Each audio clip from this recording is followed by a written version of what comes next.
కర్నూలు ఈనాడు కార్యాలయంపై YCP నాయకులు దాడికి పాల్పడడం హేయమైన చర్య అంటూ టీడీపీ రాష్ట్ర కార్యదర్శి తాటిరెడ్డి తులసిరెడ్డి అన్నారు. వైసీపీ కార్యకర్తల దాడుల వెనుక సీఎం జగన్మోహన్ రెడ్డి హస్తం ఉందని టీడీపీ జిల్లా కార్యదర్శి ఎన్ఎండి ఫిరోజ్ జర్నలిస్టులపైన ఈనాడు కార్యాలయ దాడిపైన నంద్యాల మండల తహసీల్దార్ కార్యాలయం ఎదుట ధర్నా నిర్వహించాయి. టీడీపీ, జనసేన, సిపిఐ, సిపిఎం పార్టీలు మద్దతిచ్చాయి.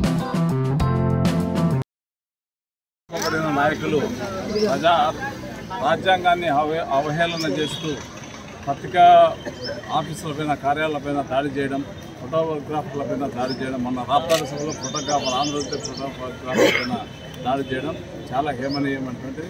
నిన్న కర్నూలులో ఈనాడు పేపర్ పైన దాడి చేయడం కూడా చాలా హేమనీయమైనటువంటిది, రాజ్యాంగానికి విరుద్ధమైనటువంటిది. ప్రజల చేత ఎన్నుకోబడిన వ్యక్తులు ప్రజలకు మేలు చేయాలి, కానీ ఏదో వార్తలు రాసిన స్వేచ్ఛ ఉంది. రాజ్యాంగం ప్రకారం పత్రికకు స్వేచ్ఛ ఉంది. ఎక్కడైనా అన్యాయం జరిగితే ఆ వార్తలు రాసే అధికారం పత్రికలకు ఉంది. వాళ్ళ మీద రాసినారని ఇంకోటి రాసి మనసులో పెట్టుకొని ఇట్లా చేయడం చాలా దురదృష్టకరము. ఇటువంటి భవిష్యత్తులో జరగకూడదు. ఇట్లా చేస్తే వీళ్ళు పుట్టగతులు ఉండవని చెప్పి తెలియజేస్తున్నాను.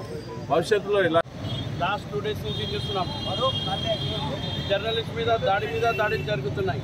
ఇది ఏం కొత్తది కాదు. మీరు లాస్ట్ టైం కూడా చూశారు, డీజీపీ కార్యాలయం పక్కనే టీడీపీ పార్టీ ఆఫీస్ ఉంది. దాదాపు 500 మంది వైసీపీ కార్యకర్తలు వచ్చి టీడీపీ కార్యాలయం మీద దాడి చేస్తే ఈ ముఖ్యమంత్రి ఏమంటాడు, మా కార్యకర్తలకి బీపీ వచ్చింది, సీఎం పైన ఏదన్నా చెప్తే దానికోసం వాళ్ళు దాడి చేశారంట. అంటే మీకు క్లియర్ ఇక్కడ అండర్స్టాండ్, వైసీపీ కార్యకర్తలు వెనకాల ఎవరున్నారు? జగన్మోహన్ రెడ్డి ఉన్నారు, ఈ సీఎంఏ ఉన్నాడు. సీఎం ఎంకరేజ్మెంట్ చేయకపోతే ఎవరన్నా ముందుకు రారు. మీరు ఎక్కడన్నా ఈ సీఎం ఖండించాడండి? 5 years నుంచి దాడులు జరుగుతున్నాయి. జర్నలిస్ట్ మీద దాడి, డాక్టర్ల మీద దాడి, ప్రతి డిపార్ట్మెంట్ వాళ్ళ మీద దాడి జరిగింది. ఎక్కడన్నా ఈ సీఎం ఖండించాడండి? ఎక్కడ ఖండించలేదు. ఇంకా ఏమంటాడు? రెచ్చగొడతాడు. ఏమంటాడు?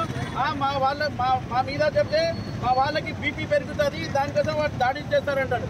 ఇట్లాంటి ముఖ్యమంత్రి నేను అనుకుంటాను భారతదేశంలో ఎక్కడా లేదు. ఎందుకంటే మీరు చూస్తున్నారు, ప్రతి చోట ఏమన్నా వాస్తవం రాస్తే దాడి చేస్తారు. మొన్న కూడా మా పైన కూడా సాక్షి వాళ్ళు రాశారు, మేమేమన్నా చెప్పామా? మేము దాన్ని ఖండించాం. మీరు అది కూడా వాస్తవం రాస్తే ఖండించాలి, లేకపోతే దాన్ని మీరు కోర్టుకి వెళ్ళాలి, లేకపోతే మీరు దాని గురించి ప్రెస్ మీట్ పెట్టి మళ్ళీ అది తప్పని చెప్పాలి.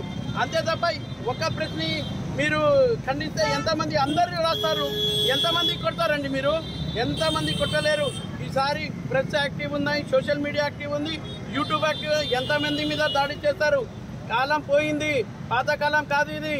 ఖచ్చితంగా దీని మీద దాడులందరి మీద తెలుగుదేశం పార్టీ కానీ, జనసేన పార్టీ కానీ, సిపిఎం పార్టీ కానీ అందరూ ఖండిస్తున్నారు. ఇంకా ఉన్న 2 నెలలే, దానికోసం ప్రజలందరూ డిసైడ్ ఉన్నారు. ఏమంటే ఈ జగన్మోహన్ రెడ్డికి ఉనికి పుడుతుంది, ఎలక్షన్స్ వస్తున్నాయి, ఏమవుతుంది ఇట్లా భయపాంతులు చేసి ఓటింగ్కి వెళ్లకుండా చేస్తున్నాడు. ఏం కాదు, ఖచ్చితంగా పబ్లిక్ అండర్ డిసైడ్ చేసినా అన్నారు. ఖచ్చితంగా నీకు గద్దె దింపుతారు, ఖచ్చితంగా నువ్వు ఓడిపోతావు.